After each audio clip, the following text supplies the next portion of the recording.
And cyclists are targeted by gangs on mopeds for their bikes. A popular route for riders between London and Hertfordshire has led to warnings. He then turned the axe round and was waving it at my face, sort of waving it across in front of me, saying, "Give me the bike, get off your bike, give me the bike." Police call on cyclists to contact them if they think they're being followed. Also tonight, owners of an 8-year-old business in South London vow to rebuild it after it burnt to the ground last week.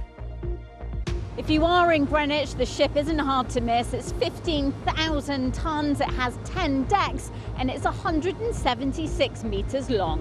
Find out more about the Dutch ship that's in the Thames. And Londoners have been running around in the dark to prepare for a record-breaking challenge. A fourth officer whose conduct at Charing Cross Police Station was featured on the BBC Panorama programme has been dismissed from the force. Further misconduct hearings, scheduled for today and next week, were adjourned as the BBC only yesterday shared with the Independent Office for Police Conduct unaired video footage. The US R&B singer Chris Brown has made a surprise appearance in a London court ahead of his trial next year on charges of attacking a music producer in a nightclub in Mayfair. Brown has denied attempting to inflict grievous bodily harm over what prosecutors say was an unprovoked attack with a bottle in 2023.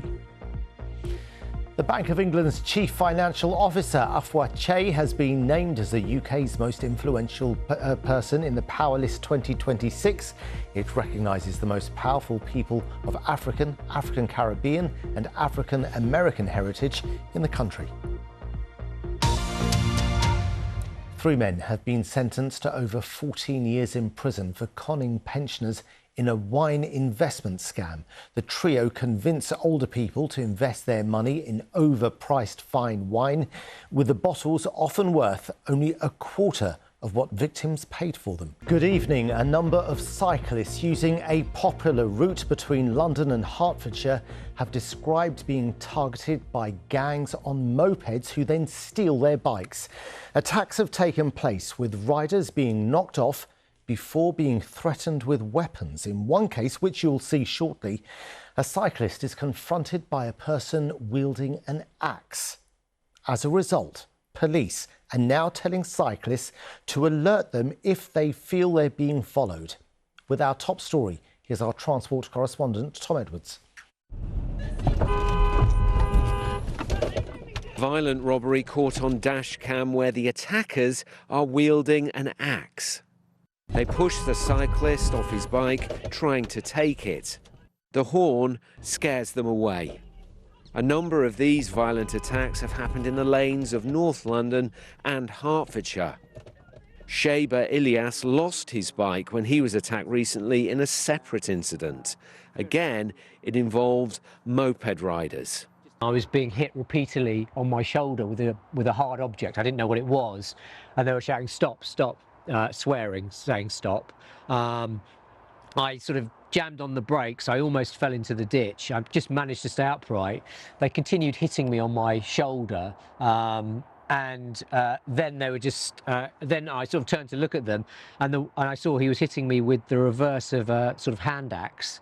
He then turned the axe round and was waving it at my face, sort of waving it across in front of me, saying, "Give me the bike, get off your bike, give me the bike."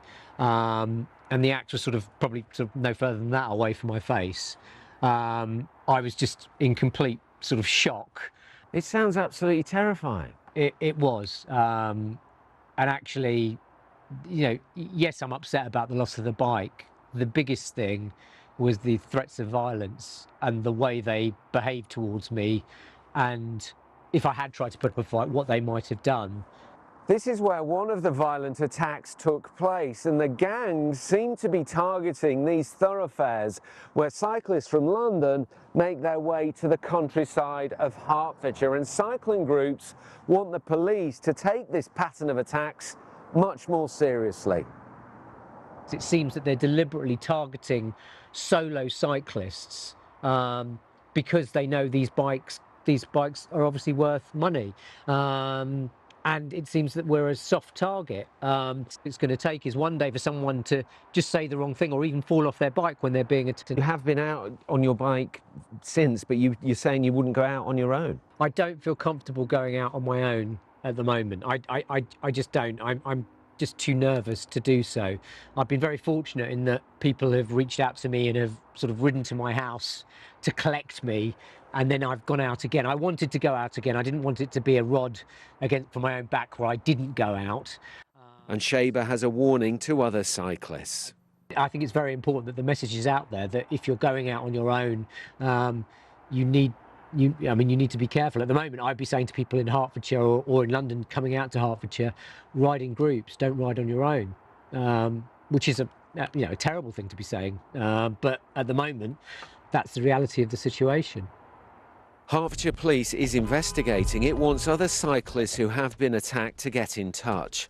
Cyclists want this violence in the usually quiet lanes to stop. Tom Edwards, BBC London.